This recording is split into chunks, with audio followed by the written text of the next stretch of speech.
Hi, my name is James Graley and I live in Denver, Colorado. And today I'm going to show you some quick automation editing. We're going to add some volume here. Now, I'm a podcaster, not a musician, so I can't really show you editing music, but I'm going to show you editing the intro of my podcast, which uses the same principles, has some music in it. So let's go ahead and show you what I got here. The first track here that you see on the screen is the intro music. The second track is the host audio, and the third is my audio. I'm the co-host.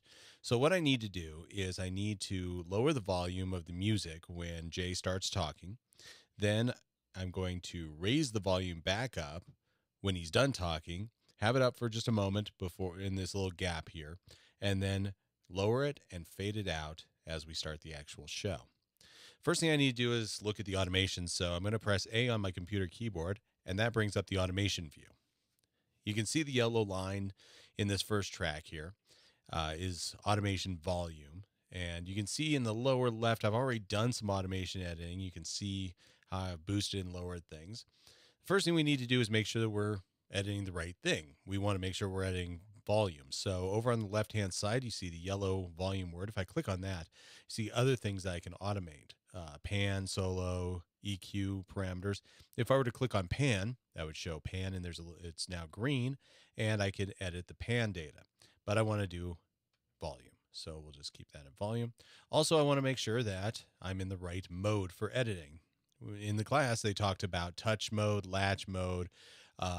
Because we only need to read this automation back because I'm using my mouse to do all the automation editing, I just want to be in read. If I were in off, it wouldn't read any of the automation data and it would just stay static. So we're in read mode.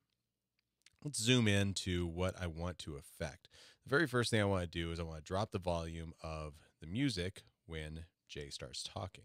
So let's listen just a moment to what it sounds like now with everything pretty much at full volume.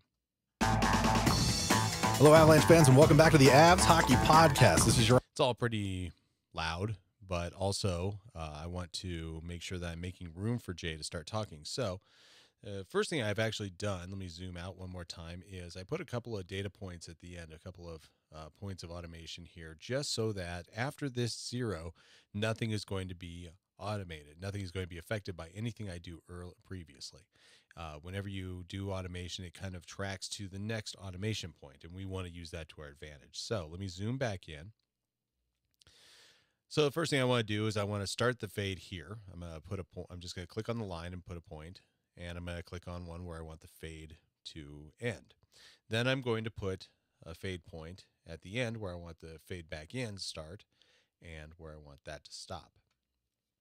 Now I'm just going to lower this entire volume. I'm going to grab the volume and drag it down. You notice how it dragged nice and evenly. I'm going to go around -10. One straight line because I just grabbed the line and the data points between were affected. I can grab any of these points and move them around individually. But I like what we had, so I'm just going to do that by pressing Command-C. So, next, let's just listen back to that real fast. See the volume come down over here. Hello, Avalanche fans, and welcome back to the Avs Hockey Podcast. I can make that even more dramatic if I really wanted to. Hello, Avalanche fans, and welcome back to the Avs Hockey. That's too dramatic, so let's just go back to what we had by Command-Z to undo. Okay, so next, I want to fade out at the end here. So we come back, we bring the volume back. We have a little gap, a little moment before we start. You've probably heard this in radio shows before. So we want to fade all the way out. So what I want to do is I want to start the fade here. I want to take it out all the way around here. So I'll put a point here. And then maybe just a few seconds in, I want to make sure that this first fade is dramatic enough. So I'm going to put a point maybe about here. So the first thing I want to do is I want to fade out all the way. Now remember, at the end of this, we have a couple of data points that are kind of acting as safety. So I'm going to drag this whole thing down to 0, or to infinity. It's all the way out, and you'll notice that it comes back up, and then anything after this point is not affected by what we did. Now I come back, I have the dramatic fade. I'm going to bring that down quite a bit. And let's hear what this sounds like. We'll start with the fade in, and then we'll go from there. Hockey Podcast. Stick around. James and I will be right back.